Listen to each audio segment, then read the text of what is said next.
Powerful एक साथ हमें मिल रहे हैं जब हम भागवत का संग करते हैं। तो ये जो ग्रंथावतार है भगवान का, वो महापुराण के रूप में विख्यात है और इसमें 10 विषयों की चर्चा की गई है श्रीमद् भागवत में। तत्र सर्गो विसर्गश्च स्थानं पोषणं पूतयः मन्वन्तरेषानुकथा निरोधो मुक्तिराश्रयः। ये वो 10 विषय हैं। सर्ग यानी प्राइमरी क्रिएशन, सृष्टि की रचना भगवान से ब्रह्मा जी तक कैसे होती है। विसर्ग मतलब सेकेंडरी क्रिएशन, ब्रह्मा से आगे, ब्रह्मा के द्वारा की जाने वाली, भगवान से ब्लूप्रिंट लेके जो क्रिएशन होती है वो कैसे होती है, विसर्ग। स्थानम यानी इस ब्रह्मांड का स्ट्रक्चर क्या है, उसमें कौन से प्लैनेटरी सिस्टम्स कहाँ पर है, कौन से जीव किस लोक में किस तरह से वास कर रहे हैं, उसका वर्णन स्थानम। पोषणम यानी भगवान सबका भरण पोषण कैसे चलाते हैं, खास करके अपने डिवोटिस को कैसे प्रोटेक्ट करते हैं, उसका वर्णन।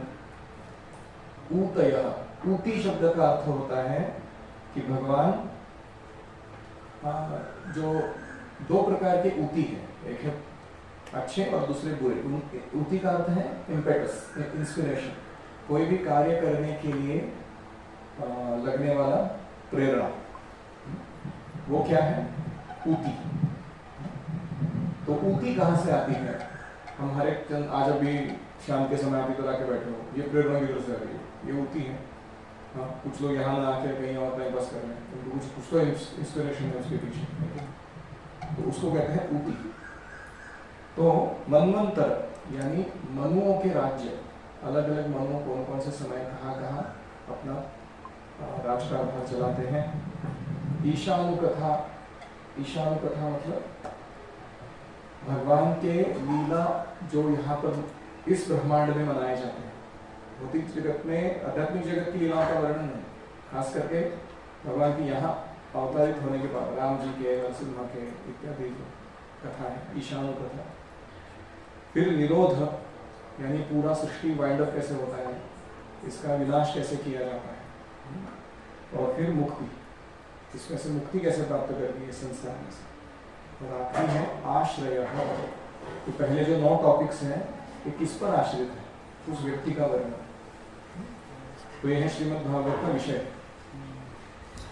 तो आपको मेरे साथ एक्शंस करने हैं ताकि आपको याद रहे। पहला और दूसरा स्कंद जो है भागवत का, वो भगवान के चरण कमल है। से line first and second canto चरण कमल भगवान के। Third and fourth canto thighs, third and fourth canto. Fifth canto navel, fifth canto navel नाभि। सिक्स्थ कैंटो वक्षस्थल, सिक्स्थ कैंटो वक्षस्थल। 7वां और 8वां स्कंध भुजाएं हैं, 7वां 8वां भगवान की भुजाएं। 9वां भगवान का गर्दन है, 10वां अध्याय 10वां स्कंध भगवान का मुख कमल है। और 11वां स्कंध उनका भाल प्रदेश है। और 12वां स्कंध उनका सिर का भाग, मस्तक है ऊपर वाला। ऐसे श्रीमद् भागवत क्या है, पूरा दर्शन है भगवान का। अगर कोई ध्यान से पढ़ेगा तो प्रभुपाद कहते हैं कि 9वें स्कंध को पढ़ते पढ़ते वो पूरा आत्म साक्षात्कारी पुरुष हो जाएगा। और फिर वो 10वें स्कंध में कृष्ण की लीला का आस्वादन करने को समर्थ हो जाएगा। ऐसे भागवत की रचना है। तो इसीलिए all we need to do is to hear with rapt attention, ध्यान पूर्वक बस सुनना है। और रैप्ट अटेंशन के लिए क्या चाहिए, हमारे आहार निद्रा भय मैथुन के कार्य में रेगुलेशन चाहिए। सही समय पर खाना, सोना इत्यादि, युक्ताहार विहार से, तो ही मन कथा सुनते समय एकाग्रचित्त हो पाए। अगर हैबिट्स हमारे रेगुलेटेड नहीं है जीवन के, तो हम ढंग से सुन नहीं पाएंगे। तो फर्स्ट और सेकंड कैंटो में क्या है कि भगवान के जो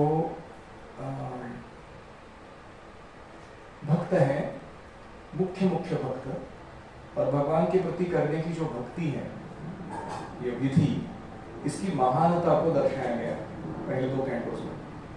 खास करके कुंती महारानी भीष्मदेव की प्रार्थनाएं और भगवान का उनसे आदान प्रदान, साथ में परीक्षित महाराज का जन्म, और भागवत का हिस्ट्री, इतिहास, कैसे भागवत बोला गया इसका वर्णन, और साथ में प्रोसेस ऑफ क्रिएशन, सृष्टि की रचना कैसे हुई, विराट रूप की उत्पत्ति कैसे हुई भगवान के, चतुश्लोकी भागवत जिसमें सारे भागवत का सार है, और फाइनली ये 10 टॉपिक्स जो मैंने अभी बोले इसका वर्णन, ये सब फर्स्ट 2 कैंटोज में आ जाता है।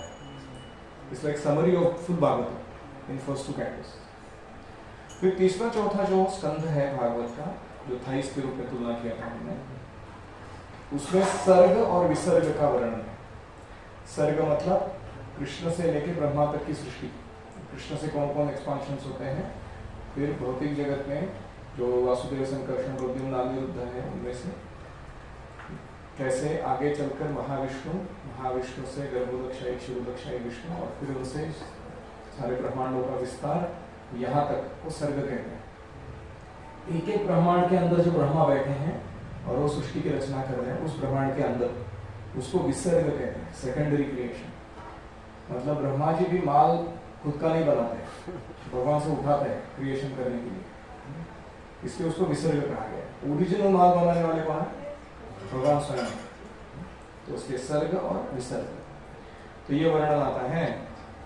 और इस थर्ड कैंटो में काल, गर्भ के अंदर बच्चे का उत्पत्ति कैसे होता है, कैसे बढ़ता है वो, पारिवारिक जीवन कैसे होना चाहिए, भक्ति योग, अष्टांग योग, ज्ञान योग, सांख्य, कर्म, और आध्यात्मिक और भौतिक जगत कैसे है उसका वर्णन। वैकुंठ लोक, भगवान के जो स्पिरिचुअल वर्ल्ड है, उसका पूरा डिस्क्रिप्शन इसमें है थर्ड कैंटो। फिर कर्दम मुनि और देवहूति का गृहस्थ जीवन का वर्णन आता है, क्योंकि कपिल देव भगवान के अवतार प्रकट हुए उनके द्वारा। फिर यहाँ थर्ड कैंटो खत्म होता है। फोर्थ कैंटो में क्या आता है कि शिव जी, सुनीति, ध्रुव, नारद, अंग, पृथु, प्रचेत, ऐसे पावरफुल भगवान के भक्तों के साथ इंट्रोडक्शन कराया जाता है। ऐसे ऐसे डिवोटीज हैं ये कि इनका क्या व्यक्तित्व था, क्या योगदान था, वो हमें समझ में आता है। फिर उसके बाद जिन्होंने अनफेवरेबल एटीट्यूड्स दिखाए भक्ति करते समय, ढंग से पालन नहीं किया, कुछ गड़बड़ कर दिया, उनके भी वर्णन आते हैं। उसमें आते हैं दक्ष, सुरुचि, वेण, इंद्र और प्राचीन बरही, इनकी कथाएं आती। फिर उसके बाद ये सारे कैसे शुद्ध हुए, इनका थोड़ा मैल प्रैक्टिस हो गया बीच में, लेकिन बाद में इन्होंने अपनी गलती को सुधारा और वो कैसे महान बने पुनः, उसका भी वर्णन आता है। और इसमें ध्रुव महाराज, पृथ्वी महाराज, प्रचेताओं की सुंदर प्रार्थनाएं आती हैं, और खास करके ऐसे बताया जाता है कि आपको हरि कथा को भक्तों के संग में बैठ के सुनना चाहिए, तभी आपको अच्छा लाभ मिलेगा। तो ये हो गया थर्ड और फोर्थ कैंटो, ठीक है। अभी आता है पांचवा स्कंध, ये क्या है? नाभि, भगवान की। ये शुभदेव गोस्वामी यहाँ पर विसर्ग के कुछ टॉपिक्स बोलते हैं, फिर वो अलग अलग वंश परंपराओं का वर्णन आरंभ करते हैं। इस ब्रह्मांड के अंदर कौन कौन महान राजा, कौन कौन महान व्यक्तित्व किस किस वंश में कब कब जन्म लिए, वो हिस्ट्री सुनाना शुरू करते हैं। हमारा क्या है, हमारे स्कूल में भी हमने हिस्ट्री पढ़ा है, अलाउद्दीन खिलजी, बाबर, ऐसे कुछ तो अजीब लोगों के, और उसका क्या कॉन्टेक्स्ट है? Our history is nothing but list of successful dead people. कुछ तो यश प्राप्त किया था भौतिक जगत में और मर गया, ऐसे लोगों का लिस्ट होता है, उसको हिस्ट्री बोलते हैं हमारे लोग। उसमें ज्यादातर तो कोई लेसन्स नहीं होते। आपने कभी देखा है हिस्ट्री बुक में किसी ने लेसन्स लिखे हो बीच बीच में कि इस कथा से ये समझ में आता है?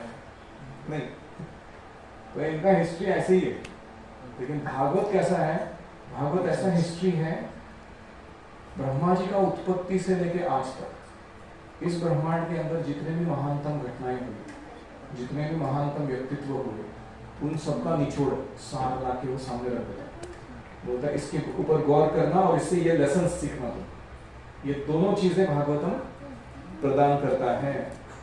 और इसलिए प्रियव्रत नामक महाराज थे, मनु महाराज के बेटे थे, इनके वंश परंपरा का वर्णन शुरू होता है। फिर अग्निध्र, नाभि, ऋषभदेव, भरत, ऐसे बहुत पावरफुल महान राजाओं का वर्णन आता है। अग्निध्र और ना भी ये शायद ज़्यादा पता नहीं आपको, लेकिन आपको ऋषभदेव जरूर मालूम है। ऋषभदेव कौन है? आगे चल के उन्हीं से ये जो जैन धर्म है उनको इमिटेट करने वाला एक राजा अरहत था, उसको बाद में अरिहंत बोला जाता है। तो उसकी आराधना कौन करते हैं? जैन लोग। आपको भरत महाराज पता होंगे, भरत प्रिय गुरु बैठे यहाँ पे। भरत किसका नाम था? इन्होंने एक जन्म राजा के रूप में, एक जन्म हिरण के रूप में और एक जन्म ब्राह्मण के रूप में लिया। उनका भक्ति में थोड़ा उतार चढ़ाव हो गया, उनके जीवन से बहुत कुछ सीखने मिलता है। वो कथा आती है राजा भरत की। यही राजा भरत से हमारे भारतवर्ष का नाम भारत है। तो ये हिस्ट्री होता है, इसको ऐसे पढ़ाना होता है। फिर उसके बाद आते हैं स्थानम। स्थानम यानी जैसे मैंने कहा कि इस ब्रह्मांड का स्ट्रक्चर क्या है, कौन से लोग हैं, कौन से जीव राशि कहाँ पर मौजूद है, उनके वहाँ क्या कार्यकलाप चल रहे हैं, उसका वर्णन आता है। दिस लाइक लर्निंग वैदिक geography, not just geography. Geography में क्या होता है ना, वहाँ के जीवचर क्या कर रहे हो नहीं बता रहे वो लोग जनरली, लेकिन ये बता रहे भागवत में। और उसके बाद एंड होता है इसका डिस्क्रिप्शन ऑफ हेलिश प्लैनेट्स, नरक लोकों का वर्णन। अगर कोई धर्म को पालन नहीं करता तो उसका नतीजा क्या होता है, वो भी भागवतम एकदम ग्राफिक फुल स्केल वर्णन के साथ सुना देता है। यहाँ 5th कैंटो खत्म होता है, नेबर। अभी आता है 6th कैंटो। ये क्या है? चेस्ट है भगवान का। ये भगवान के ऐसे भक्तों का वर्णन है जहां भगवान ने उन्हें विशेष पोषण प्रदान किया और उनको रक्षण प्रदान किया। इसमें सबसे पहली कथा आती है अजामिल की। अजामिल का पतन हो गया आध्यात्मिक जीवन से, लेकिन भगवान ने क्या बचाया उसको? भगवान ने नहीं, हरि नाम ने बचाया, भगवान के नाम ने बचाया उसको। और इसलिए सुखदेव गोस्वामी यहाँ से वापस विसर्ग के टॉपिक्स कंटिन्यू करते हैं और ले जाते हैं 60 डॉटर्स ऑफ दक्ष, वहां तक स्टोरी लेकर जाते हैं। उसमें से एक डॉक्टर कौन है? पार्वती। फिर उसके बाद वर्णन आता है वृत्रासुर का, जिसमें इंद्र और वृत्रासुर के बीच का झमेला और उसमें इंद्र की हार। हालांकि वृत्रासुर मारा जाता है, लेकिन वृत्रासुर का श्रेष्ठत्व इंद्र से भी बढ़कर सिद्ध किया जाता है। और चित्रकेतु महाराज कैसे वृत्रासुर बने उसकी भी कथा आती है। और कैसे भगवान के भक्त जो हैं नारद मुनि जैसे, वे किसी कंडीशन सोल को, बद्ध जीव को उद्धार करने के लिए कितना मेहनत लेते हैं, उसका वर्णन नारद मुनि के द्वारा दिखाया जाता है। और इस प्रकार दिति और इंद्र के बीच में जो झमेला हुआ था यूनिवर्स में, दिति कौन है? दैत्यों की माँ। और अदिति का बेटा कौन है? इंद्र। तो ये सोतन का बेटा है उसमें। तो इन दोनों के बीच में झमेला हुआ था। इंद्र को पता चला था कि दिति एक पयोव्रत नाम का व्रत कर रही है मुझे मारने के लिए, बच्चा प्राप्त करने के लिए। क्यों? क्योंकि हिरण्याक्ष हिरण्यकशिपु को विष्णु की सहायता लेकर इंद्र के कारण मरवाया गया। इसके कारण दिति को गुस्सा आया था, मैं बदला लूंगी। तो अपने पति के पास गई, कश्यप मुनि के पास। कश्यप मुनि ने देखा मेरे भाई वैसे गुस्से मोड़ में है, इसको वो बोल रही कि ऐसा व्रत बताओ कि मैं अपने शत्रु का नाश कर सकूं।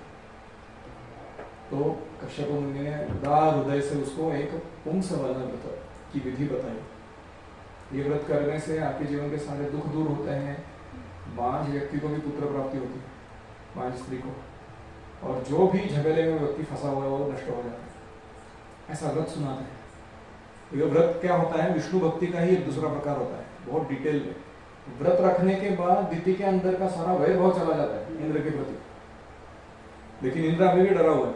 उसको लग रहा है इसके गर्भ में गर्भधारणा हुई है। इंद्र छोटा रूप धारण करके गर्भ में प्रवेश करते हैं। वहां जो एम्ब्रियो गर्भ बढ़ रहा होता है उसको 7 बार और एक बार 7 बार से 49 पीसेस में काट देते उसको। तो दिति को जब वो जगती है प्रसव वेदना से, तो दिखाई पड़ता है कि ये इंद्र ने क्या कर दिया मेरे साथ। मैं तो इसको फेवरेबल मानने के लिए अभी तैयारी कर रही थी, इसने मेरे बच्चों को मार दिया। वो गुस्सा होती है, लेकिन बाद में क्या देखती है कि इंद्र के साथ वो सारे के सारे 49 छोटे छोटे बालक वो फेवरेबल हो चुके हैं, तो उसके मित्र जैसा व्यवहार कर रहे हैं। इंद्र यहाँ तक, इंद्र अपने उंगली को उसके मुंह में डाल के उसके इंद्र का शरीर से नेक्टर अमृत प्राप्त होता है, वो उनको भरण पोषण प्रदान कर रहा है हर एक को। तो ये देख के दीप्ति होगी, वाह तो कुछ अलग ही बेबी सिटिंग का तरीका है। तो दीप्ति पूरा वैरभाव भूल जाती है, इंद्र भी भूल जाते हैं, तो माँ करके उनके चरणों में गिर पड़ते हैं, वो ठीक है माफ कर देते हैं। और ये 49 जो है वो मरुत के रूप में फेमस हो जाता है। मरुत 49 types of winds that blow in the universe. इस ब्रह्मांड में 49 प्रकार के वायु है, हर एक का अपना अपना फंक्शन है, वो कभी अलग टाइम होता है। तो इस प्रकार से ये 6th कैंटो यहाँ खत्म होता है। ये पहले 6 कैंटोज जो हैं ये भगवान, उनके भक्त और खास करके सर्ग विसर्ग स्थान पोषण, ये 4 विषयों का वर्णन अच्छे से सुना देते हैं। इसके बाद शुरू होता है 7th कैंटो भागवतम, जो आज का हमारा टॉपिक है। So I give you a full overview of 6 cantos of Bhagavatam. अभी आपको 7वां स्कंद के पहले 10 चैप्टर का ही मैं ओवरव्यू देने वाला हूँ, तो वापस ध्यान से सुनो। तो 7वां स्कंध जो है भागवत का, उसकी शुरुआत होती है ऊती। ऊती यानी प्रेरणा। हम देख सकते हैं हमारे हृदय के अंदर 2 प्रकार की प्रेरणा आती रहती है, एक है दैवी प्रेरणा, दूसरे असुरी प्रेरणा, है कि अंदर ही अंदर संग्राम चल रहा है हृदय के अंदर।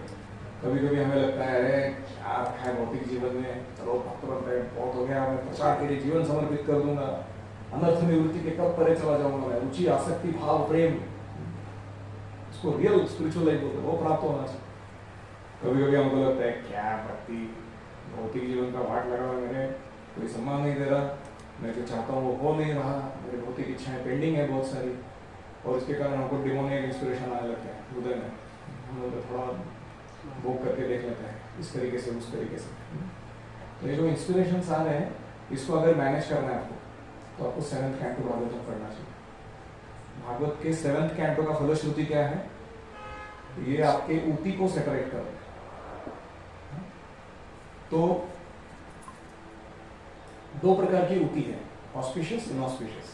एक है जो दैवी है, दूसरी है असुरी है। तो हम देखते हैं एक ही परिवार में 2 लोग दिखाए गए। एक है हिरण्यकशिपु, उसको खतरनाक इंस्पिरेशन है, he is a universal terrorist. मतलब छोटे मोटे टेररिस्ट कितने लोगों में आते हैं, ये ब्रह्मांड को टेरराइज करने वाला, एकदम उत्पाद मचाने वाला एकदम महान टेररिस्ट है हिरण्यकशिपु। और उसकी वो ऊती कहां से आती है? क्योंकि चतुष कुमारों ने गुस्से से श्राप दिया था जय विजय को, तो उनकी अवहेलना करने के कारण उनकी अवकृपा इनको मिली थी, उसके कारण निगेटिव ऊती इनके हृदय में उत्पन्न हो गई, हिरण्यकशिपु के हृदय में, यहां तक कि वो विष्णु द्वेषी हो गए, भगवान के साथ उनको मार काटने की बातें करने लगे। और वही प्रहलाद महाराज को उनके माता के गर्भ में नारद मुनि ने आके संग दिया, भागवत धर्म का वर्णन सुनाया। ऐसा दिव्य संग प्राप्त करके वो बच्चे के हृदय में कौन सा इंस्पिरेशन आ गया? शुद्ध भक्ति का।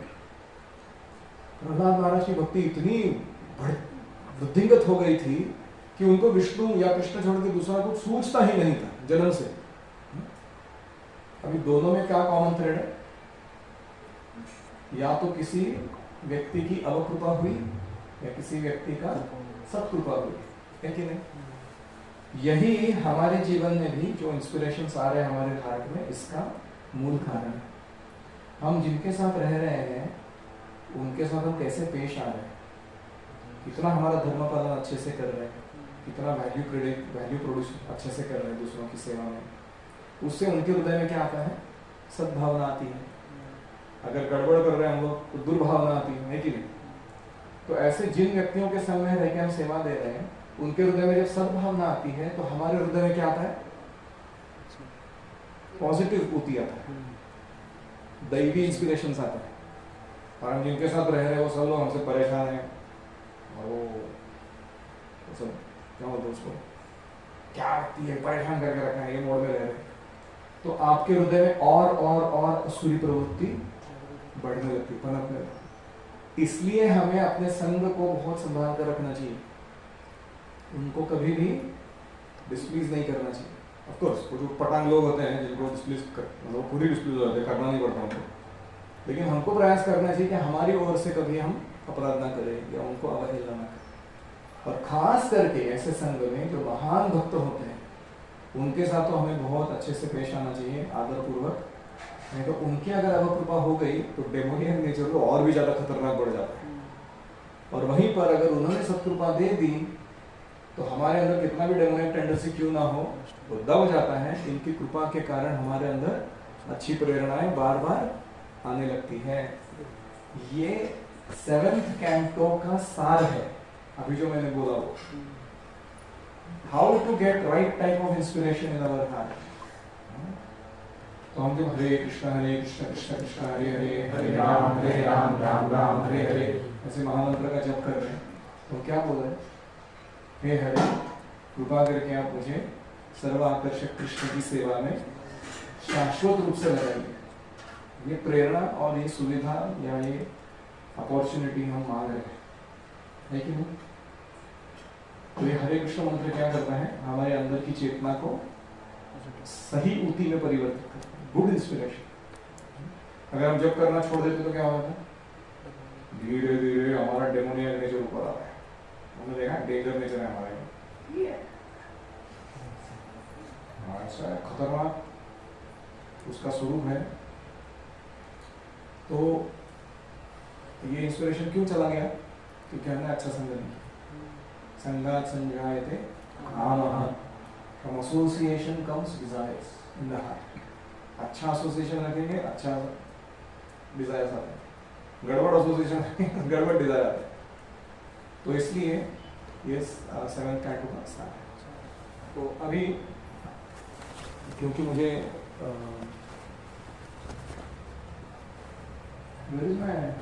वो देंगे थोड़ा थोड़ा सा बोल देता हूँ वाइट वाला।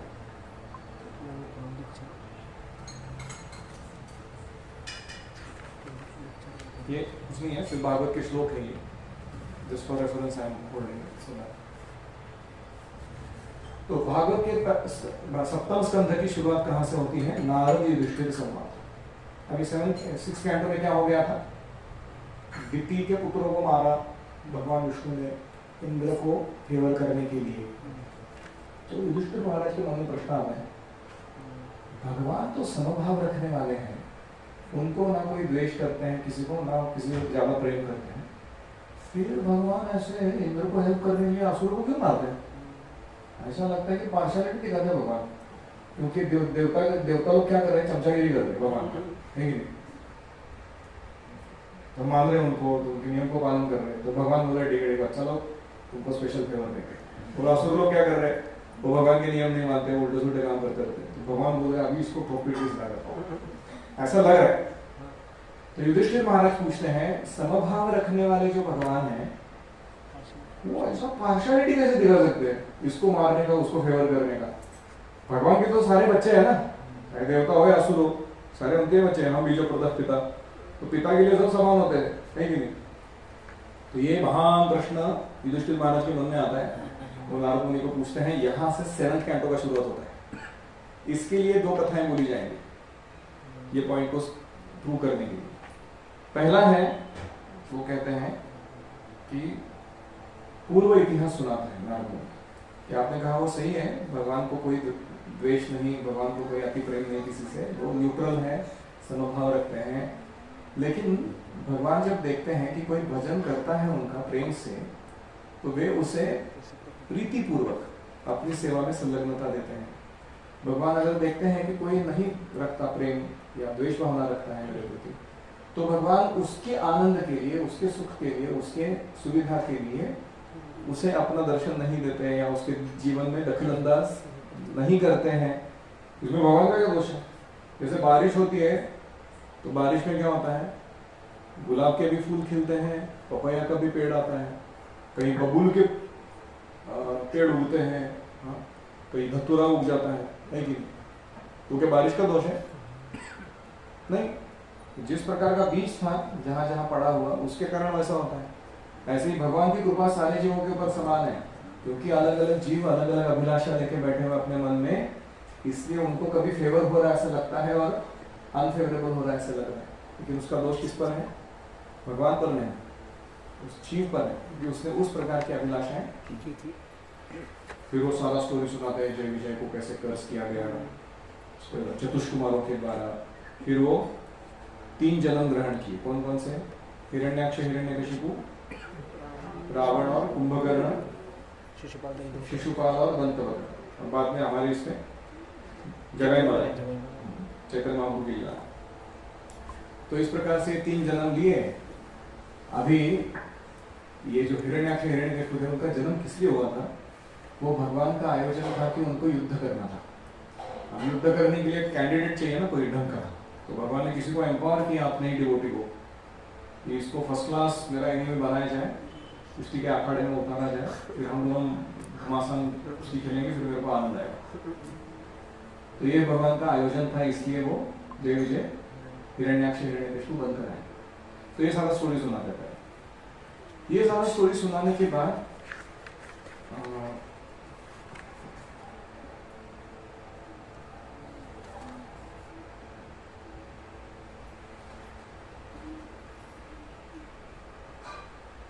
नारद मुनि कहते हैं कि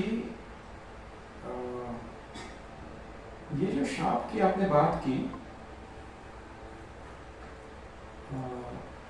कीदृश कथा अमाशापो हरिदासाभिमर्शनः अश्रद्धेय इवा भाति हरेरेकान्तिनां भवः। वो कहते हैं कि वैकुंठ के दरवाजे पर चतुष्कुमार जब सामने आए हैं तो ऐसा विचित्र बर्ताव जय विजय ने क्यों दिखलाया? तो नारद मुनि कहते हैं ये कृष्ण की इच्छा से ही हुआ कि वो इस तरीके से उनसे पेश आए ताकि वो उनको कर्ज करे। फिर ये सारा होने के बाद जब हिरण्यकशिपु ने देखा कि मेरे भाई को मार डाला है विष्णु ने आकर वराह रूप धारण करके, तो वो परेशान हो गया। वो कहने लगा, अभी दूसरा अध्याय शुरू होता है। वो कहते हैं कि मैं इस विष्णु को जो खोटी बुद्धि का है, देवताओं की पक्ष लेकर मेरे भाई के प्रति अन्याय किया हुआ है, मैं इसको जान से मारूंगा। मैंने देखा है कि जब जब ब्राह्मण या गो इनकी आराधना होती है, धर्म का पालन होता है और समस्त जगत के लोग अपने भविष्य को यज्ञ में अर्पण करते हैं, तो देवताओं का बल बढ़ता है। देवताओं का बल बढ़ने के कारण विष्णु का बल बढ़ता है, और इसीलिए आज के आगे ये सारे काम बंद करा दूंगा। ऐसा कहकर उसने सारे विप्रचित्ति, पुलोम, शकुन, पाक, इलवल, नमुची, हयग्रीव, शतबाहु, ऐसे अपने सारे गैंग को बुलाया, टेररिस्ट लोगों के गैंग को। उनको बोला तुमको सब जगह जाना है ब्रह्मांड में, जहां कहीं तुमको गो ब्राह्मण के हित में की जाने वाली संस्कृति दिखाई दे रही है, जहां तुम्हें वृक्ष देने वाले पेड़ दिख रहे हैं, जहां तुम्हें ब्राह्मण यज्ञ करते हुए दिख रहे हैं, जहां वेदों का अध्ययन हो रहा है, गुरुकुल चल रहे हैं, जहां कहीं भी विष्णु की आराधना हो रही है, मंदिरों में अर्चना चल रही है, सब जाके विध्वंस कर दो। ये कुछ रहना नहीं चाहिए। तो आजकल समाज में भी हम देखते हैं कभी कभी कुछ गवर्नमेंट के लोग ऐसे एटीट्यूड रखते हैं इन चीज़ों के प्रति, they want to kill cows, they want to destroy gurukul, है कि नहीं? तो इस प्रकार की जो भावना है हिरण्यकशिपु के चेले लोग, वो समझना चाहिए। तो विष्णु जो है वो धर्म का मूल धारण किए हुए हैं। जब जब धर्म के प्रति लोगों की आस्था रहेगी, वो मूल तगड़ा होता जाएगा, और उसके फल फूल के रूप में देवता लोग जो है वो ब्रह्मांड पर राज करते रहेंगे। हम क्या करेंगे? मूल को ही उखाड़ के फेंक देंगे। तो विष्णु आराधना बंद, धर्म पालन बंद, सब जगह डेमोनियक सिविलाइजेशन, हमारा असुरों का साम्राज्य होगा, हम अपना जीवन अपने तरीके से जीना शुरू करेंगे। तो इस द्वितीय अध्याय में फिर बहुत सा भयंकर वर्णन आता है कि कैसे उन्होंने विध्वंस किया। उसके बाद हिरण्यकशिपु देखता है कि उसकी जो विधवा मतलब भाई की पत्नियां हैं हिरण्याक्ष की, वो सारी रो रही है। तो वो हिरण्यकशिपु उनको सांत्वना देने के लिए एक डिस्कवर योरसेल्फ करके एक सेशन देता है, आपके साक्षात्कार का विज्ञान। उनको तुम शरीर नहीं हो, तुम आत्मा हो, और तुम्हें जो मर चुका है उसके बारे में शोक नहीं करना चाहिए। ऐसे बहुत सुंदर प्रवचन देता है। कौन? हिरण्यकशिपु। आप उसके अगर श्लोक सुनेंगे ना, आपको लगेगा कोई महान वेदों का पंडित जो सब कुछ जानता है जीवन के बारे में, वो बोल रहा है, प्रवचन देता है। फिर वो एक कथा सुनाता है। सुयज्ञ नाम का राजा था, उसकी रानियां विलाप कर रही थी, युद्ध में मारा गया, उसका शरीर को जलाने का समय आ गया, छोड़ ही नहीं रही थी उसके शरीर को, विलाप करते हुए बैठी थी उसकी रानियां। यमराज स्वयं एक छोटे बालक का रूप धारण करके आए और इनको सांत्वना दिए, बहुत अच्छा स्टोरी सुनाए। एक स्टोरी सुनाए, एक पक्षी थे और वो पक्षिणी जो है मतलब मम्मी और उसके बच्चे, वो एक शिकारी के जाल में फंस गए और वो अभी मरने ही वाले थे। तो वो पक्षी जो प्रभु था, उसका हस्बैंड था, वो आया उधर, उनको ऐसा फंसा हुआ देखो, जोर जोर से विलाप करने लगा, अरे क्या हो गया मेरे साथ, दैव कितना क्रूर है, मेरा शरीर जाता था तो चलता था, इनका बचना चाहिए था, ऐसा वैसा बहुत विलाप किया। उसका चिल्लाहट सुन के वो शिकारी वापस आया, उसने उसको एक बाण मार के मार दिया। ये कथा कौन सुना है? यमराज सुना है, जो बालक के रूप में आए। वो कहते हैं तुम यहाँ विलाप कर रहे हो इसके देह के लिए, ये मर गया करके, तुम्हारा कब नेक्स्ट बाण मार लगने वाला तुमको मालूम है? क्या इस विलाप का फायदा है तुम्हारा? ऐसा डांट लगा के यमराज जी अंतर्धान हो गए। फिर वो सारी माताएं एकदम शुद्धि पर आ गई, उन्होंने बोला वो spiritual life is very important, ऐसे करके उन्होंने सांत्वना दी। ये सारा स्टोरी कौन सुना है? हिरण्यकशिपु सुना है। किनको सुना है? हिरण्याक्ष के विधवा पत्नियों को सुना। ये सब सुनाने के बाद साइंस ऑफ सेल्फ डिस्कवरी, वो सब सुनाने के बाद वन टाइम प्रोग्राम लिया उसने एक अच्छा सा, सब लोग सांत्वना हो गए उसकी भाषण सुन के, और उसके बाद उन्होंने वो शरीर को जला दिया। इस प्रकार उन्होंने ये भी भाव लिया उन सारे लेडीज के सामने कि मैं विष्णु को छोड़ूंगा नहीं और मैं भक्तों को भी छोड़ूंगा नहीं, जो भी विष्णु की आराधना कर रहा है किसी को छोड़ूंगा नहीं। ऐसे कह के हिरण्यकशिपु अभी डबल स्ट्रेंथ के साथ, डबल द्वेष के साथ पुनः मैदान में उतर गया। यहाँ दूसरा अध्याय समाप्त हुआ। अभी तीसरा अध्याय शुरू होता है। तीसरे अध्याय में वो पकड़ूंगा ना तो मेरे मुंह से बार बार संस्कृत ज्यादा निकलेगा। Just hold the index.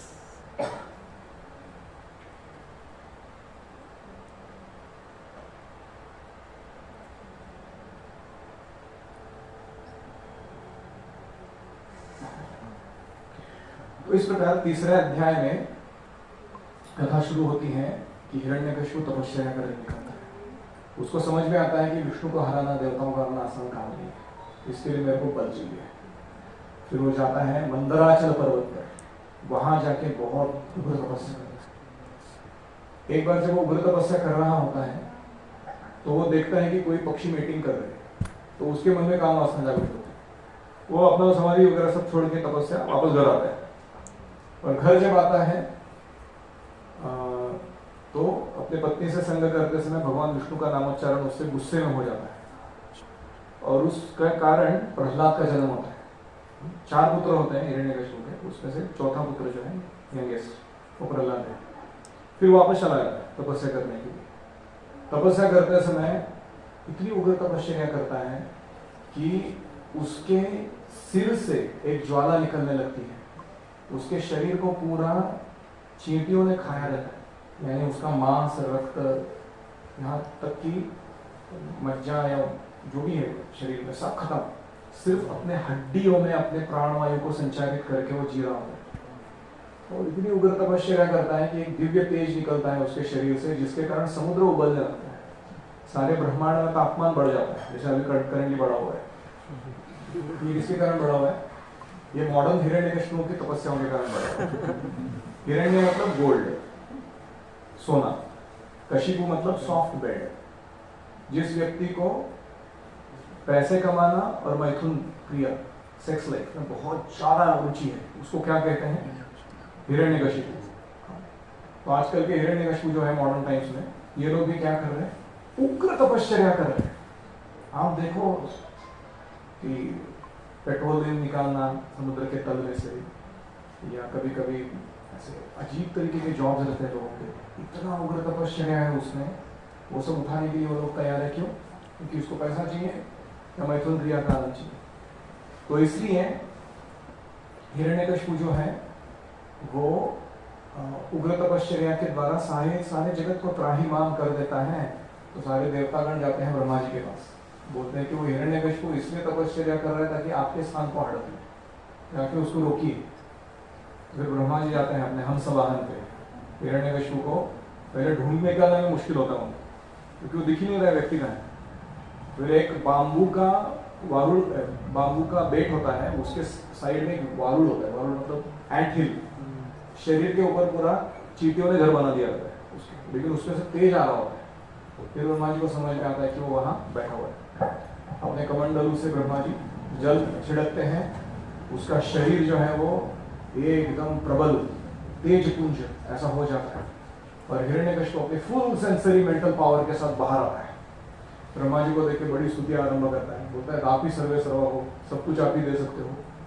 Brahma ji पूछते हैं क्या चाहिए तुमको, तो फिर वो एक लाइफ इंश्योरेंस पॉलिसी मांगता है। कौन? हिरण्यकशिपु। क्या LIC पॉलिसी है उसका? वो कहता है कि मैं अपने घर के अंदर नहीं, बाहर नहीं, आकाश में नहीं, जमीन पर नहीं, दिवस में नहीं, रात्रि में नहीं, ब्रह्मा जी के द्वारा किसी भी क्रिएटेड जो भी जितने जीव हैं उनमें से किसी के द्वारा नहीं, किसी अस्त्र नहीं, शस्त्र के द्वारा नहीं, किसी भी ब्रह्मा निर्मित किसी भी वस्तु से नहीं मर सकता। ऐसे बहुत सारे टर्म्स को क्या कहते हैं, क्लॉजेस कंडीशंस के साथ वो एकदम जबरदस्त पॉलिसी बना कर देते हैं। तो ब्रह्मा जी कहते हैं अरे भाऊ ऐसा वर देना बहुत मुश्किल काम है। पहले तो अमरत्व मांगा था उसने, ब्रह्मा जी कहते हैं मैं खुद ही अमर नहीं हूँ, तुमको कहाँ से अमर होना। तो फिर वो ऐसे मॉडिफाई करके मांगता है वो अमर बनने का तरीका।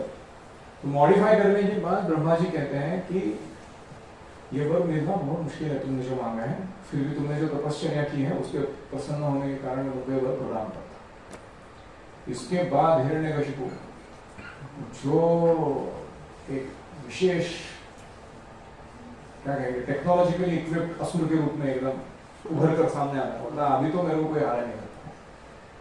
33 करोड़ देवताओं में से ब्रह्मा विष्णु और शिव जी को छोड़कर वो अन्य हरेक देवताओं को अपना दास बनाता है। हमको क्या है ना, एसी का रूम टेम्परेचर कंट्रोल करने के लिए भी रिमोट कंट्रोल उठा के दबाना पड़ता है कि नहीं? लेकिन इसको सिर्फ अपना भौहें हिलाना पड़ता है। हिरण्यकशिपु उसका भौहें हिलने पर वो वायु देवता या सूर्य देवता वो सब समझ जाते थे कि कितना ह्यूमिडिटी, कितना टेम्परेचर, कितना प्रेशर वॉल्यूम सब कुछ बराबर चाहिए। वो उनको समझ में आता था, बोलता था इतना सेट करने का ब्रह्मांड के अंदर स्ट्रक्चर में। वो पहला ऐसे एसी कंडीशन, एयर कंडीशन उसका सिस्टम था हिरण्यकशिपु का। तो एक उदाहरण दिया मैंने, ऐसे बिना जोते पृथ्वी अन्न देती थी, बिना गोते मारे समुद्र रत्न देते थे टैक्स के रूप में। किसको? हिरण्यकशिपु को, क्योंकि उसका टेरर ऐसा था कि सारे देवतागण उससे डरते थे। उसने सारे देवताओं को अपने दरबार में ऐसे पानी भरने का, थूकदानी लाने का, दारू वारू उसको सर्व करने का ऐसा सर्विस देके रखा अपने राजमहल, और सारे देवता डरते थे हिरण्यकशिपु से। तो ऐसे उसका दरारा था और उसको लगता था कि वो बहुत अकम्प्लिश्ड, उग्र ऐसे स्पिरिट्स, यानी दारू पीता रहता था वो, उसकी आंखें गोल गोल घूमती रहती थी। आंतरिक रूप से भी मदहोश था, बाहरी रूप से भी मदहोश था। उसको बहुत गर्व हो गया था, घमंड हो गया था अपने शक्ति का और प्रभाव का। इस प्रकार से वो रहने लगा। अभी देखो भौतिक जगत का स्वभाव क्या होता है, आपने अगर हिरण्यकशिपु जितना भी सक्सेस हासिल कर लिया तो भी आपके जीवन में कुछ तो एक पिन प्रिक रहता है, चुभने वाला चीज जो तुम्हारे सारे जीवन को मुश्किल बना देता है। ऐसा ही हिरण्यकशिपु के लिए कौन बना? प्रहलाद। प्रहलाद जो है माता के गर्भ से बाहर आए कब से, वो बड़े ही सज्जन स्वभाव के थे। लक्ष्मी भागवत में इतना सुंदर वर्णन है प्रहलाद के गुणों का, चतुर्थ अध्याय में आता है ये। वो वर्णन करते हैं, मैं कुछ लोग बोलूंगा, कहा नहीं जा रहा। ब्रह्मण्यशील संपन्नः सत्यसन्धो जितेन्द्रियः आत्मवत् सर्वभूतानां एकः प्रियः सुहृत्तमः। तो प्रहलाद पहले तो ब्राह्मण्य थे, ब्राह्मणिकल कल्चर परफेक्टली फॉलो करते थे। शील संपन्न, फर्स्ट क्लास कैरेक्टर था उनका। सत्य संधो, हमेशा सत्य के मार्ग पर चलते थे। जितेंद्रिय, पूरे इंद्रियों पर वश करके रखा था उन्होंने। आत्मवत् सर्वभूतानां, दूसरे जीवों को ऐसे उनके साथ बर्ताव करते जैसे अपने साथ कोई कर रहा, ऐसे सबके साथ बर्तन करते। और जो भी बड़े लोग रहते वरिष्ठ, उनके सामने दास के समान, जो इक्वल रहते उनके साथ भाई के समान, जो उनसे कनिष्ठ रहते थे उनके साथ पिता के समान व्यवहार करते थे, कोई भी व्यक्ति रहे। और जो उनके गुरुजन थे उनको तो वो भगवान के जैसा वर्शिप करते थे। Those who were spiritual masters, he worshipped them like God is. ऐसा उनका स्वभाव था। उनके पास विद्या, अर्थ, रूप, जन्म बहुत ही हाई क्वालिटी का था, लेकिन उनमें कोई भी गर्व नहीं था। और किसी भी संकट की परिस्थिति में वो बिल्कुल विचलित नहीं होते थे। उनके चित्त में भौतिक लालसा तनिक मात्र नहीं थी, और वे गुणों के बनाए हुए अलग अलग चीजों को स्वप्न जैसा देखते थे। मतलब हमको कैसे आईफोन देखो तो ऐसा होता ही नहीं, तो क्यों वो उनको समझ में आता था कि ये ड्रीम जैसा ही है क्या? जैसे आकाश में कभी कभी बादलों के कोई घोड़ा दिखता है, कोई बादल कोई राक्षस जैसा दिखता है, ऐसा कुछ सत्य होता है क्या? उसके प्रति हमको आकर्षित होना चाहिए, घृणा करनी चाहिए, ऐसा कुछ है? ऐसे उनको आईफोन दिखता है, इन शॉर्ट ऐसे वो मानते थे। और फिर भगवान वासुदेव ने उनकी नैसर्गिक रति थी इतना, खुद आगे कहते हैं अपने गुरुजनों को कि जैसे चुंबक के द्वारा लोहे को आकर्षित किया जाता है, वैसे मेरा चित्त इस संसार से दूर होकर विष्णु की ओर दौड़ता रहता है, मैं क्या करूं इसके लिए। तो ये सब उनका वर्णन आता है।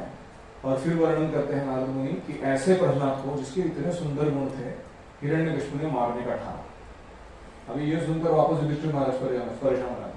जनरली पिता पुत्र का संबंध बड़ा ही प्रेम का होता है, और इतना अगर अच्छा गुणवान पुत्र हो किसी का, तो कोई सवाल ही नहीं है कि उसको कोई मारना चाहेगा। तो ऐसा क्यों किया हिरण्यकशिपु ने, ऐसा प्रश्न वो पूछते हैं। हो गया? अरे वो आके 10 मिनट। तो मेरा क्लास वो उसके ऊपर, तो इस प्रकार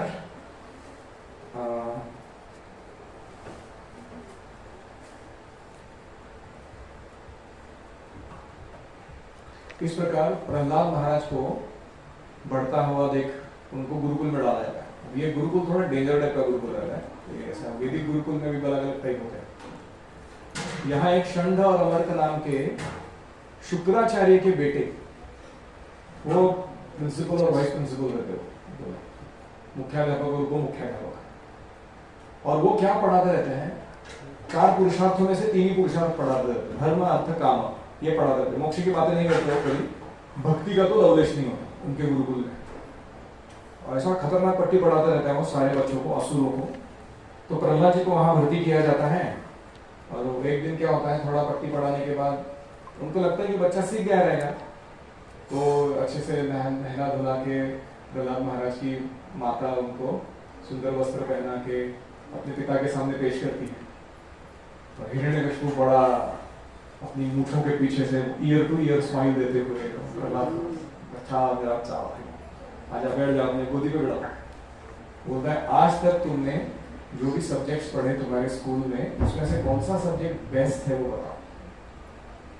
देखो ओपन एंडेड क्वेश्चन है, close ended question. Do you like your school? Yes और नो।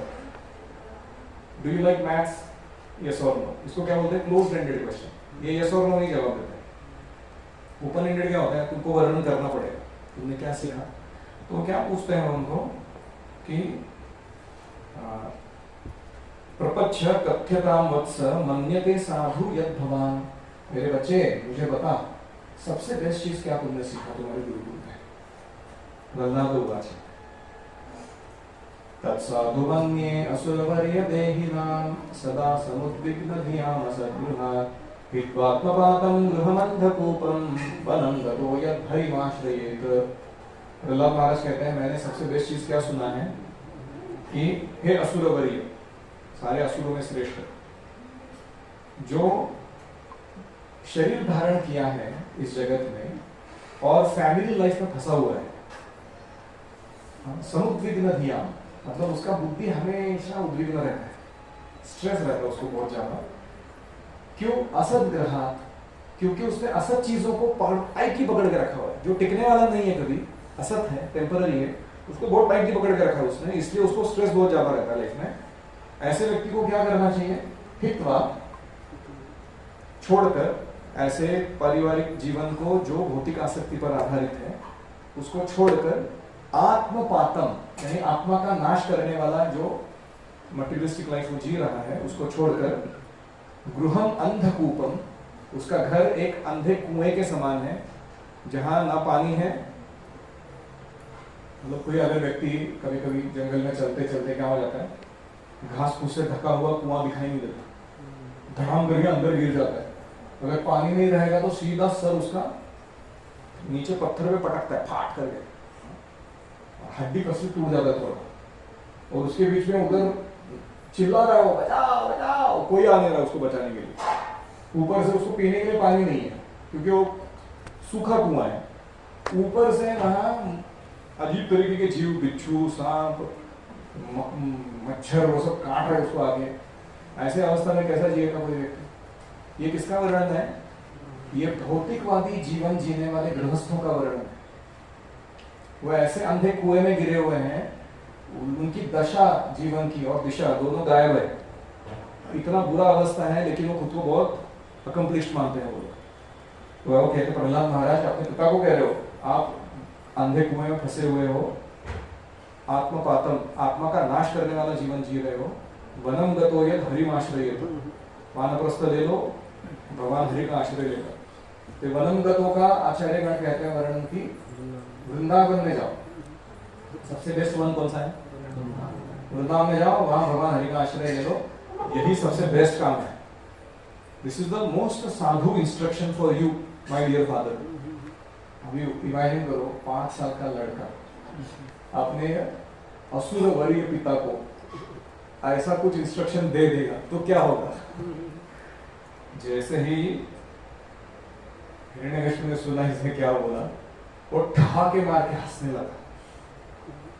उसको पहले तो ये जोक लगा, क्योंकि उसको तो विश्वास ही नहीं हुआ कि ऐसा कोई इंस्ट्रक्शन मुझे दे सकता है इस जगत में। तो ठहाके मार के हंसा, उसने बोला, अरे उसने शंडावर को बुलाया, बोला तुम्हारे गुरुकुल में कुछ वैष्णव लोग आके ना मेरे बच्चे का दिमाग बिगाड़ रहे, ब्रेन वॉशिंग कर रहे, तुम ध्यान नहीं दे रहे हो तुमसे, क्या उल्टी सुल्टी बातें कर रहे हैं राजा। तो वो शंडावर ने भी सुना था वो क्या बोला, वो उनका तो पूरा धोती ढीला हो गया सुन के। अभी क्या करेगा हिरण्यकश्यप हमारा, अगर ऐसा हमने पढ़ाया करके लगा तो शंडावर को एकदम डर जाते हैं। वो बोलते हैं नहीं नहीं नहीं, हमने ऐसा कुछ नहीं पढ़ा है इसको, ये तो पता नहीं कहाँ से उटपटांग चीजें सुन के ले लिया इसने, शायद बीच में थोड़ा यूट्यूब चला लिया रहेगा कहीं ना पिछला, हमारा करिकुलम में ये सब नहीं पढ़ा था हम लोग। तो हम इसको वापस ले जाते हैं, थोड़ा और पट्टी पढ़ा के वापस लेके आते हैं, बेटर डू इट, ऐसा बोल के हिरण्यकश्यप को भगा देते हैं। तो प्रहलाद महाराज को लेके जाते हैं वो अपने गुरुकुल में, तो शंडावर को उसको बड़े प्रेम से चापलूसी करते हुए बोलने लगते हैं, अरे वत्स प्रहलाद, भद्रम ते, तुम्हारा कल्याण हो, सत्यम कथय मानुषा, सच बोलो, हमसे झूठ नहीं कहना, बालान अति कुतस्तुभ्यम, तुम इतने छोटे हो उम्र में, कहाँ से ये कचरा हो पाएगा लाइफ में विष्णु भक्ति का? एष बुद्धि विपर्यय, बुद्धि का विपर्यय, मतलब टेढ़ी चलने वाली बुद्धि कहाँ से आ गई तुम्हारे अंदर? ये ऐसे वो प्रहलाद को पूछा। प्रहलाद उवाच, प्रहलाद भी उनके टोन में जवाब देते, वो कहते हैं कि ये मेरा है वो दूसरे का है, ऐसा मानने वाली बुद्धि रखने वाले लोग ये भगवान विष्णु की माया से प्रभावित है। मैं उन भगवान विष्णु को प्रणाम करता हूँ प्रवचन देने से पहले। ऐसे वो चालू करते हैं प्रहलाद महाराज। फिर उसके बाद वो कहते हैं कि जो व्यक्ति खुद को शरीर मानता है और दूसरों को उनके शरीर मानता है। वो अपना और पराया भेद करने लगता है। उसे लगता है कुछ लोग मेरे अपने हैं और कुछ लोग पराये हैं, वो मेरे नहीं है। लेकिन जो आत्मा के स्तर पर आ जाता है वो देख सकता है कि हम सब लोग भगवान के दास हैं, हम सब एक ही फैमिली के सदस्य हैं और उनके अंदर ये आप पर भाव नहीं रहता। तो इसलिए जैसे कोई चुंबक लोहे को आकर्षित करता है, वही परम भगवान जो एक चुंबक के जैसा कार्य कर रहे हैं, मेरी मति को, मेरी बुद्धि को अपनी ओर आकर्षित कर रहे हैं और वही मेरे को ये सब ज्ञान दे रहे हैं। ऐसे वो बोल रहे हैं। ये सुनने के बाद वो उनका भी थोड़ा सटक जाता है क्षण और अमर का। बोलता अरे हम तो स्वीटली बात कर रहे थे, ये तो हमको ही ज्ञान नहीं है, मतलब हमको सिखा रहा है कि तुम मूर्ख हो, तुमको कुछ समझ में नहीं आता, मेरे से सुनो तुम ऐसे जीवन जीना चाहिए तुम्हें। ऐसा वो सुनाया करके वो गुस्से आ गया। वो गुस्से में बोलते हैं आनियता अरे वेत्र, अरे कोई छड़ी लेके आओ मेरा, अस्माकम अयशस करहा, ये हमारे अयश को बढ़ाने वाला लड़का हमारे गुरुकुल में पढ़ रहा है, इसको तो इसका खाल उधेड़ देंगे हम लोग। कुलांगारस्य दुर्बुद्धे, ये कुल के ऊपर, हमारे कुल के अंदर असुरों के अंगार के रूप में उत्पन्न हुआ है। जैसे कोई अंगार कहीं होता है तो पूरा घर जला सकता है, वैसे हमारे कुल को नष्ट करने के लिए आया है। दुर्बुद्धि है। चतुर्थो अस्य उदितो दमहा, तो सामदान भेद दंड में से चतुर्थ यानी दंड अभी इसके ऊपर लगाना ही पड़ेगा। सावधान भेद बहुत हो गया, अभी तो ये लातों का भूत बातों से नहीं मानने वाला, इसको ठोक पीटनी सिला करेंगे हम लोग। ऐसे बोल के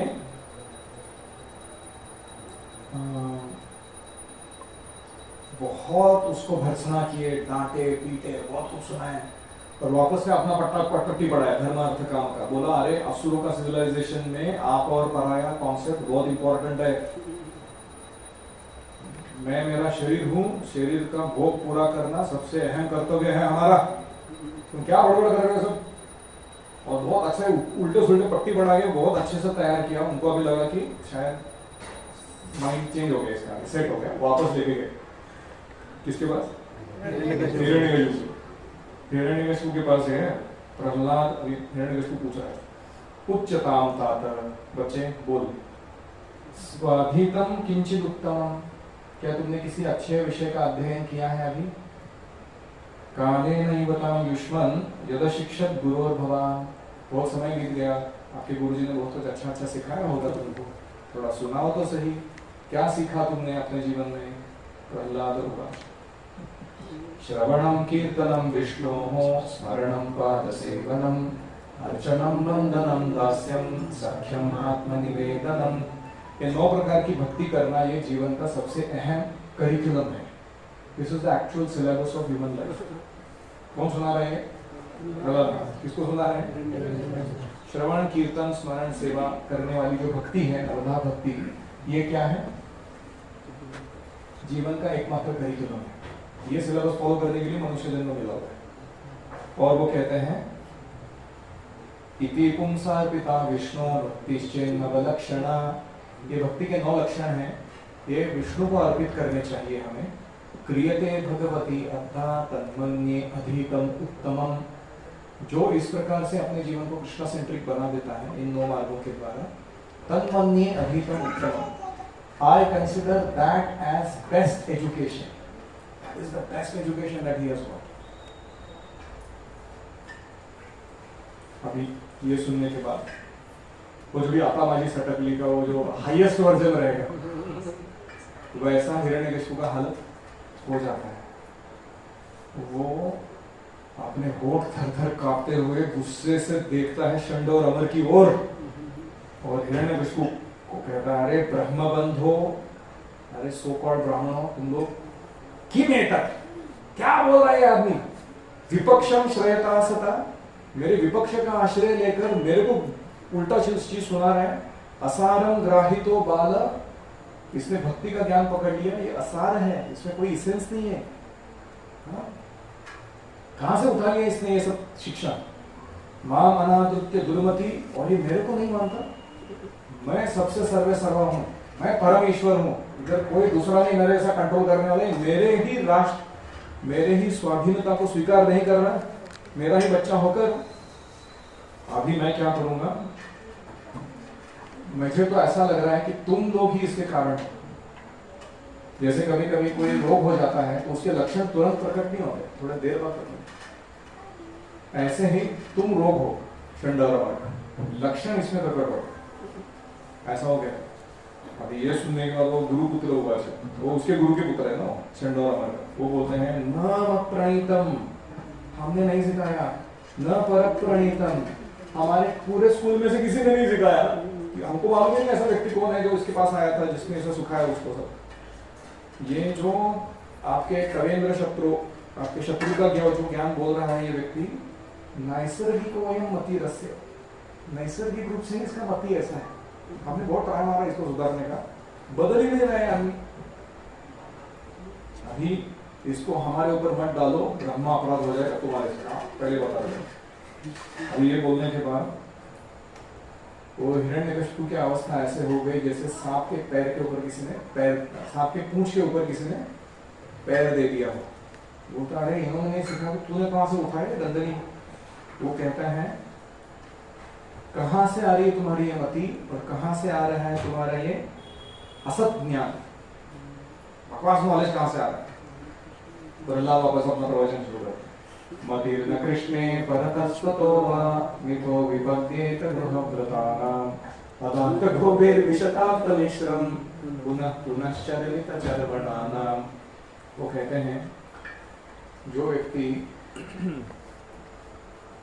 अदांत सेंसेस को कंट्रोल नहीं किए हैं और जो व्यक्ति गृहव्रतानां मटीरियल वर्ल्ड को अपना घर मान के बैठे, हम होंगे कामया इधर ही एक दिन, ऐसे जो मान के बैठे कि मैं I have to become successful in material life only, spiritual life का कुछ है ही नहीं, इधर ही सक्सेस मार रहे हैं वो, ऐसा मान के जो गृह व्रत लेके बैठे हुए हैं, ऐसे लोगों के लिए मतिर न कृष्ण, इनका मति कृष्ण में कभी नहीं लग सकती। परतः स्वतः, खुद के प्रयास से, दूसरों के प्रयास से, ज्वाइंट कॉन्फ्रेंस लेके कुछ नहीं होने वाला है इनका। ये कहाँ जाने वाले हैं? विशताम तमिश्रम, तमिश्र नाम के नरक में जाने वाले हैं। पुनः पुनः चरवित चरवणाना, बार बार वही चबाया हुआ को चबाते रहते हैं ये लोग। जैसे हमारे स्कूल में होता था, बच्चे लोग च्युइंगम खाते थे क्लासरूम में बैठे, और उसका वो क्या है, थोड़ा देर तक वो टेस्ट आता है, बाद में रबड़ जैसा वो चबाती बैठा हो, जॉ एक्सरसाइज के जैसा है। तो अभी उसको छोड़ नहीं देता व्यक्ति, क्लास छुट्टी हो गई, ब्रेक टाइम हो गया, उसको निकाल के डेस्क के नीचे लगाएगा, खेलने कूद के वापस जाएगा, वापस आके क्लास में बैठ के उसको निकाल के वापस मुंह में डालेगा। क्यों? क्योंकि अच्छा एक्सरसाइज लग रहा है। पढ़ने में टाइम पास कुछ तो चाहिए नहीं बीच में। इसको कहते हैं पुनः पुनः चरवित चरवणाना। मटीरियल लाइफ मतलब पुनः पुनः चरवित चरवणाना। हमने आहार निद्रा भय मैथुन इतने बार किया है, इतने योनियों में किया है, इतने प्रकार से किया है, इतने अजीब अजीब सिचुएशंस में किया हुआ है, फिर भी हमारा दिल नहीं बना। हम सोचते हैं अभी कुछ तो गड़बड़ किया हमने, एक अलग तरीके से करके देखेंगे अच्छा लगेगा, ऐसे सब लोग मान रहे हैं। अभी क्या करें इनको? एक बार कौन आए थे, श्रीधर महाराज आए थे पुणे में, उन्होंने कहा कि तुम्हारे पुणे का नाम श्रीमद् भागवतम में है। सारे डिवोटी एकदम खुश हो गए, अरे पुणे का नाम भागवतम। उन्होंने इसको किया पुनः पुनः चरवित चरवणाना, पुणे के लोग चबाए हुए तो चबा रहे बाबा। सारे लोग बोले ये क्या, पुनः पुनः चरवित चरवणाना। तो इस प्रकार पुनः का नाम भागवत में आता है। तो ये बोलने के बाद न ते विदुस्वार्थ गतिम ही विष्णु, ये व्यक्ति कभी समझ नहीं सकते हैं कि मेरी रियल स्वार्थ गति किसमें है, विष्णु को प्राप्त करने में। दुराशया ये बहिरर्थमानिनः, इन्होंने फॉल्स शेल्टर लेके रखे हैं। दुराशया, ऐसी शेल्टर लेके रखी है जो कभी इनकी मदद नहीं करने वाली। जैसे वो एक मेल गिब्सन का मूवी था, नाम भूलिएगा उसका, दो बड़े बड़े आदमी आते हैं एक दूसरे से युद्ध करने के लिए। मेल गिब्सन वो एक सेनापति रहता है और वो अभी आक्राश बोलता है, तो उसके सामने वाले सारे सैनिक जो ही करके हंसते हैं उसको समझ में नहीं आता हंस क्यों रहे हो। फिर पीछे मुड़ के देखता तो उसके सारे सैनिक जो ही करके हंसते हैं, और वो सारे जाके उसको, उस आर्मी को मिल जाते हैं, ये अकेला इस साइड बचता है। ऐसा ही कुछ होता है हमारी मृत्यु के समय। हमने जिनके लिए अपना जीवन सर्वस्व दिया वो सारे परिवारजन, मित्र, सगळे संबंधी सब कुछ मृत्यू जब आती है ना आणीबाणीच्या वेळेला ज्याला म्हणतात, वो सारे ये लोग अपना पार्टी जोड़ के उस साइड में जाके खड़े रहते हैं, बोलते हम अभी कुछ नहीं करते, दैट्स योर लाइफ, अभी तुमको हैंडल करना है, ऐसे बोल के चले जाते हो। इसको बोलते हैं दुराशय, बैड शेल्टर, जो लाइट सही टाइम पे काम नहीं आने वाला। बहिरर्थमानिनः, क्योंकि इंद्रियों को बाहरी दिशा में दौड़ाने में इन्होंने अर्थ मान कर रखा है, ये जीवन का बेस्ट वैल्यू क्रिएशन कर रहा है। ऐसे प्रहलाद कहते हैं अंधा यथांधे रूपनीयमाना तेपी शतंत्र्या उरुदामी बता, जैसे एक अंधा व्यक्ति दूसरे अंधे व्यक्ति को लेकर खड्डे में गिरा देता है, वैसे ही ये शंडावन के जैसे टीचर्स बाकी सारे गुरुकुल के छात्रों को ले जाके भौतिक जीवन की गर्त में डाल देते हैं। यही this is called modern education in short. अभी देखो किसी को छोड़ नहीं रहे प्रहलाद, पिता को नहीं छोड़ रहे, चंडावन को नहीं छोड़ रहे, उनके यहाँ सामने से बोल रहे, और उम्र क्या है इनका, मतलब कैसी विडंबना है देखो कि हिरण्यकशिपु की दुखती रग पर प्रहार है, कि वो कुछ कर भी नहीं सकता, सुनना भी पड़ रहा है कि नहीं, प्रश्न पूछा तो सुनना पड़ेगा ना, प्रश्न नहीं पूछा सीधा मारपीटा चालू करता तो अलग बात नहीं, अभी प्रश्न पूछ के फंस गया हो तो सब सुनना पड़ा उसको।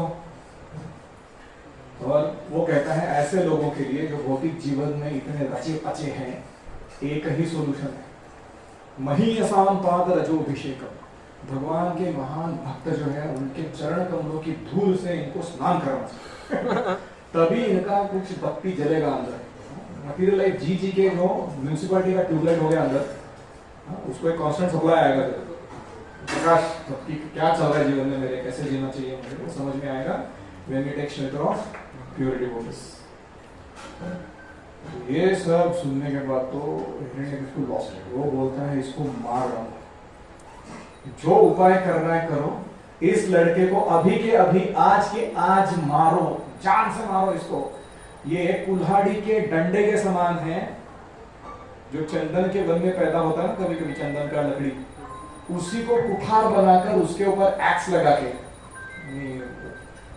कोई क्या बोलते उसको, लोखंड का वो पातर, हाँ वो लगा के, विष्णु इज दैट पातर एंड प्रहलाद इज दैट चंदन का लकड़ी।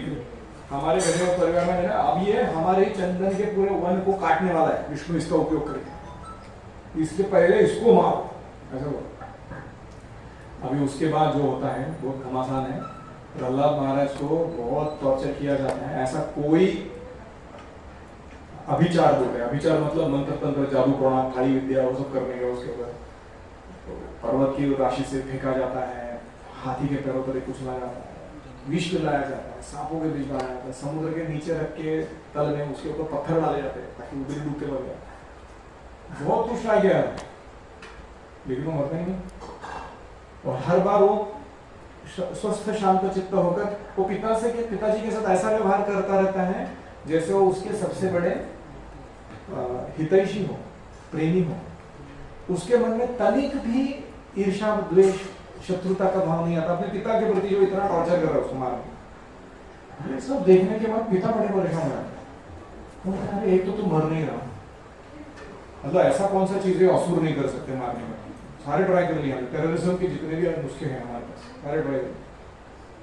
दूसरा, तो मेरे से ईर्ष्या भी नहीं कर, शत्रुता नहीं कर, और तेरा प्रभाव ऐसा है कि तेरे को देखा देखी बाकी लोग अभी परेशान हो रहे मेरे राज्य में कि शायद हम लोग हिरण्यकशिपु को साइड नहीं लेना चाहिए प्रहलाद के साइड में जाना चाहिए हमको। इतना परेशान सुन लो होके बैठ गया, वो मर नहीं रहा लड़का, उपाय सूझ नहीं रहा, तो वापस वो शंडावर आते हैं, बोलते हैं एक लास्ट ट्राई मार के देख लेंगे हम लोग, उसको जाए हमसे अगर वापस, तो ऐसे करके उसको एक बार और लेके जाते हैं गुरुकुल में। अभी थर्ड अटेम्प्ट में पट्टी पढ़ाने के बाद वहां जाके प्रहलाद महाराज अभी नया क्या कांड चालू करते हैं, वो सारे असुर के बच्चों को गुरुकुल में प्रचार आरंभ कर देते, भागवत धर्म प्रचार करने लगते हैं। पूरा गुरुकुल वो लोग सर पे ले लेते हैं, चैंटिंग हरे कृष्णा, डांसिंग, डेटी वर्शिप, हर एक कोने में गुरुकुल के सब चल रहा है, स्पिरिचुअल लाइफ। वो देखने के बाद तो शंड और इतने परेशान हो जाते हैं, वो बोलते हैं अरे इसका क्या करें हम, इससे कैसे इनको कन्विंस कर दिया कि भक्ति करनी है। अभी तक तो ये असुर के बेटे थे सारे, हमारे अच्छा भला फॉलो कर रहे थे सब सिस्टम, और ऐसा खतरनाक परेशान करते हैं प्रहलाद महाराज। फिर वो बोलते हैं अभी कुछ नहीं, वो वापस पिताजी के सामने लेके जाके डालते हैं, सुनाते हैं कि स्कूल में क्या कर रहे हैं लड़का आपका। पिताजी गुस्सा होते हैं, वो द्वेष में आकर बोलते हैं इतना हो गया, तुमको मारने का काम किसी को जमा नहीं, आज मैं खुद कर बहुत कह रहा विष्णु कहाँ है, वो बचाने कैसे आता देखा। और ऐसा कह के प्रहलाद पे आघात करने से पहले वो पूछता है तुम्हें शक्ति कहाँ से आ रही है उद्धटपना करने के लिए। वो बोलते हैं आपको जहां से शक्ति आ रहा है वहीं से मेरे को भी शक्ति आ रहा है, विष्णु से। विष्णु विष्णु विष्णु तुम्हारा विष्णु नाम सुन के पक चुका हूं मैं, कहाँ है तुम्हारा विष्णु, मुझे तो कहीं दिखाई नहीं देता। वो राम महाराज जी का सर्वत्र विद्यमान है, जहां कहीं देखो वहां सब जगह विष्णु। बोलते तुम ये वैष्णव लोग ना, ये ऐसी चिकनी चुपड़ी बातें करके ना दूसरों को उल्लू बना रहे हो। स्पेसिफिकली बोल, सर्वत्र मतलब क्या, ये पिलर के अंदर है क्या, स्पेसिफिक क्वेश्चन है। हाँ वो पिलर के अंदर भी है। तो जब वो हाँ कहते हैं तो प्रहलाद महाराज के कहने पर भगवान नरसिंहदेव हिरण्यकशिपु के राजमहल के सारे पिलर्स पे प्रकट हो जाते साइमल्टेनियसली, क्योंकि जिस पिलर पे जाके मारेगा वो उससे उधर से बाहर निकलता है कि नहीं। मतलब भगवान भी भीतर है, माता पिता वगैरह कुछ नहीं चाहिए उनको जन्म लेने के लिए, खंबे से प्रकट हो सकते। जैसे ही हिरण्यकशिपु आके उस पर और आघात करते हैं, भगवान जो ब्रह्मांड को भेदन करने वाली एक भयंकर रोर गर्जना करते हैं, और ऐसे भयंकर ध्वनि होती है कि सारे असुरों के जो माँ बनने वाली होती है असुर पत्नियां, उसका गर्भपात हो जाता है,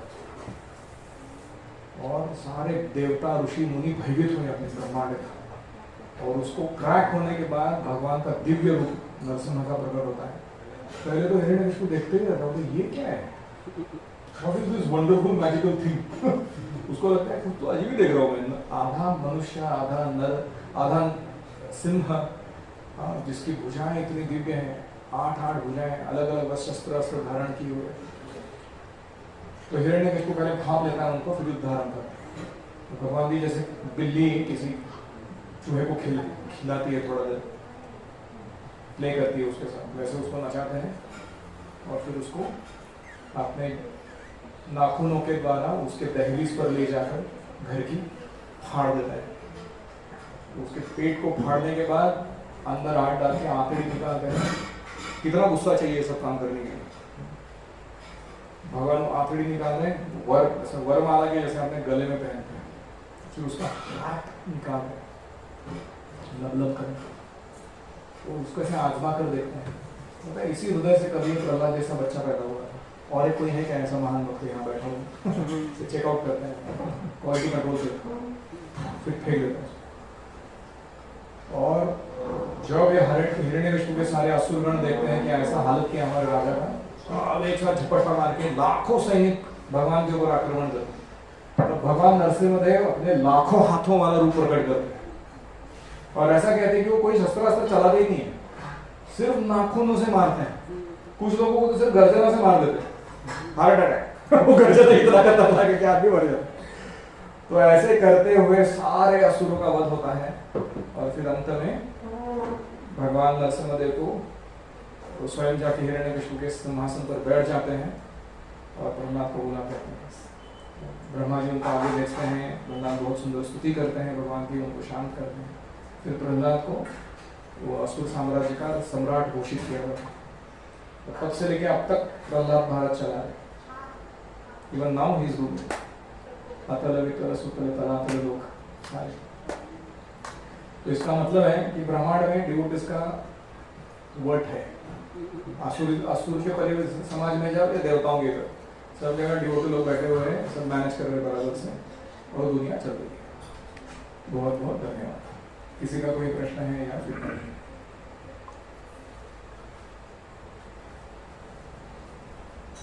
any comments or questions?